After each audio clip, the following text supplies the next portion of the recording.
नमस्कार, the publish में आप सभी का स्वागत है और मैं हूं वरुण शर्मा। लोकसभा चुनावों से जुड़ी हुई बड़ी अपडेट लेकर अब सबके सामने मैं हाजिर हुआ हूं और आप सब जानते हैं कि इस बार दो बड़े गठबंधन जो है वो आपसी टकराव में जो है वो देखी जा रही है। सबसे बड़ा टकराव जो है वो एनडीए और इंडिया अलायंस के बीच देखा जा रहा है। यही दो बड़े गठबंधन हैं जो लोकसभा चुनावों में आमने सामने हैं। लेकिन बहुत सारी ऐसी राजनीतिक पार्टियां हैं जो ना ही एनडीए के साथ गठबंधन करना चाहती हैं और ना ही इंडिया अलायंस के साथ।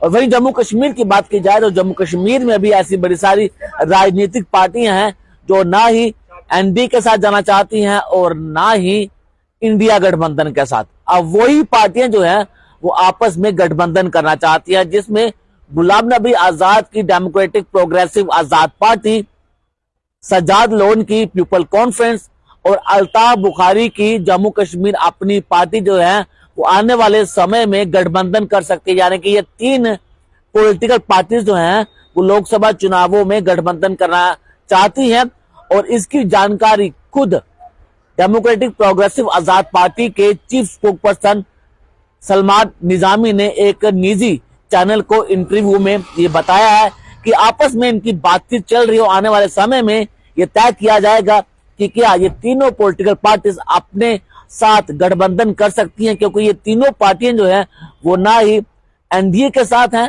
और ना ही इंडिया गठबंधन के साथ।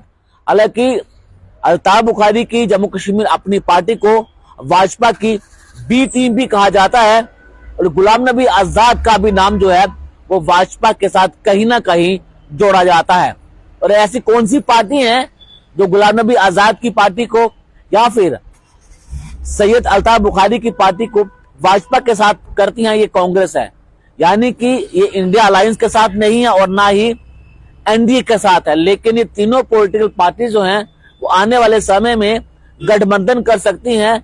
लेकिन गुलाम नबी आजाद ही एक ऐसी पॉलिटिकल पार्टी है जिन्होंने अपना पहला उम्मीदवार का नाम घोषणा कर दिया। यानी कि गुलाम नबी आजाद का सबसे बड़ा नेता जीएम सुरूरी, उनकी उम्मीदवारी तय हो चुकी है और वो कठुआ उधमपुर लोकसभा से चुनाव लड़ेंगे। अभी अल्ताफ बुखारी ने अपनी किसी भी उम्मीदवारी का नाम तय नहीं किया है और ना ही सज्जाद लोन ने अपना कोई उम्मीदवार मैदान में उतारा है। अब देखना ये होगा कि अगर इन तीनों पॉलिटिकल पार्टी का गठबंधन होता है तो किन किन सीटों पर ये उम्मीदवार, ये पॉलिटिकल पार्टी जो हैं वो अपने उम्मीदवार मैदान में उतारेंगे।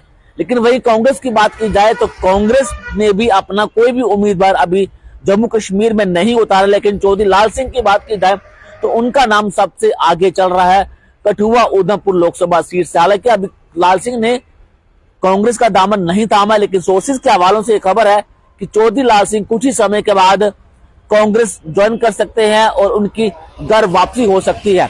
और जैसी ही उनकी घर वापसी होती है तो उनकी उम्मीदवारी लगभग तय हो जाएगी कठुआ लोकसभा सीट से।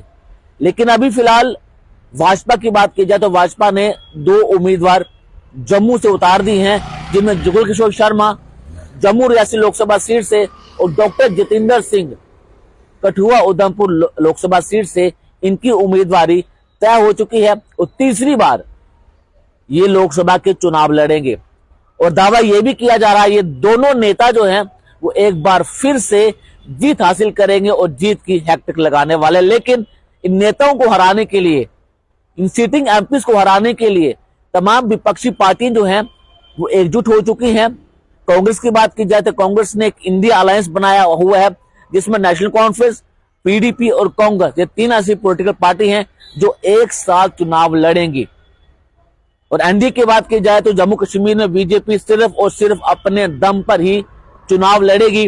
लेकिन भाजपा को हराने के लिए अब एक और नया गठबंधन तैयार हो चुका है जिसमें गुलाम नबी आजाद की डेमोक्रेटिक प्रोग्रेसिव आजाद पार्टी, सज्जाद लोन की पीपल कॉन्फ्रेंस और सैयद अल्ताफ बुखारी की जम्मू कश्मीर अपनी पार्टी, ये तीनों पॉलिटिकल पार्टी जो हैं वो आने वाले समय में गठबंधन कर सकती हैं। हालांकि ये सोर्सेज के हवालों से खबर है और जो डेमोक्रेटिक प्रोग्रेसिव आजाद पार्टी के जो चीफ स्पोक पर्सन है सलमान निजामी, उन्होंने भी कहीं ना कहीं इशारों में ये साफ कर दिया है कि उनकी बातचीत भी चल रही है और आने वाले समय में ये तीनों पॉलिटिकल पार्टीज आपस में गठबंधन भी कर सकती हैं।